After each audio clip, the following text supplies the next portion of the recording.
Hello అండి, నేను Krishnakumari, home ట్యూటర్ని.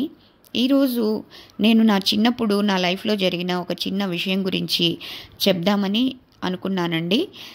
మేము చిన్నప్పుడు 6th క్లాస్ చదువుకునే టైంలో శ్రీశైలంలో ఉండేవాళ్ళము.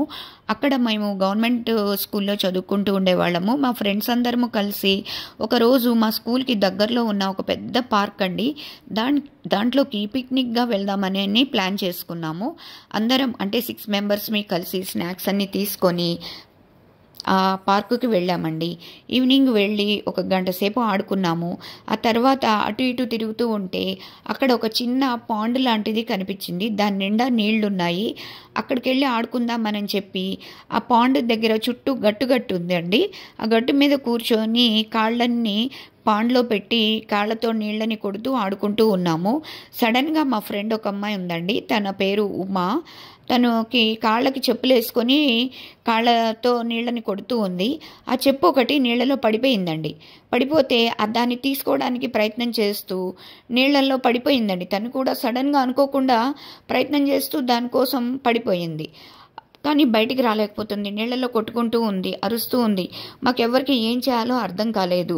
అంతలో సడన్గా మా గ్రూప్లోనే ఉన్న ఒక అబ్బాయి, వాళ్ళ ఇల్లు పార్కుకి దగ్గరలో ఉందండి, పరిగెత్తుకుంటా ఇంటికి వెళ్ళి ఒక 4 టవల్స్ తీసుకొని వచ్చాడండి. అసలు ఆ అబ్బాయికి అంత ఐడియా ఎలా వచ్చిందో కూడా నాకు ఇప్పటికీ అర్థం కాలేదు. వచ్చి 4 టవల్స్ని మేమందరం కలిసి ఒకదానికొకటి గట్టిగా ముడేసాము. ముడివేసి అమ్మాయికి అందించామండి. ఆ అమ్మాయి చక్కగా దాన్ని పట్టుకొని లక్కీగా బయటకు వచ్చిందండి. అందరం సేఫ్గా ఇంటికి వెళ్ళాము. కానీ అప్పటి నుంచి నాకు నీళ్ళంటే భయం అండి. అలాగే ఇప్పుడు పిల్లల్ని ఎవరినైనా పిక్నిక్ వెళ్తున్నాము అంటే కూడా వాళ్ళని పంపించాలి అంటే చాలా భయంగా ఉంటుంది. కానీ అన్ని చోట్ల అన్ని సంఘటనలు అలానే ఉంటాయని కాదు, కానీ పిల్లల్ని పంపించేటప్పుడు మాత్రం కొంచెం సేఫ్గా ఉండమని చెప్తే బాగుంటుందండి. ఎలాగో టీచర్స్ ఉంటారు, వాళ్ళు కేర్ఫుల్గా ఉంటారు. So no problem.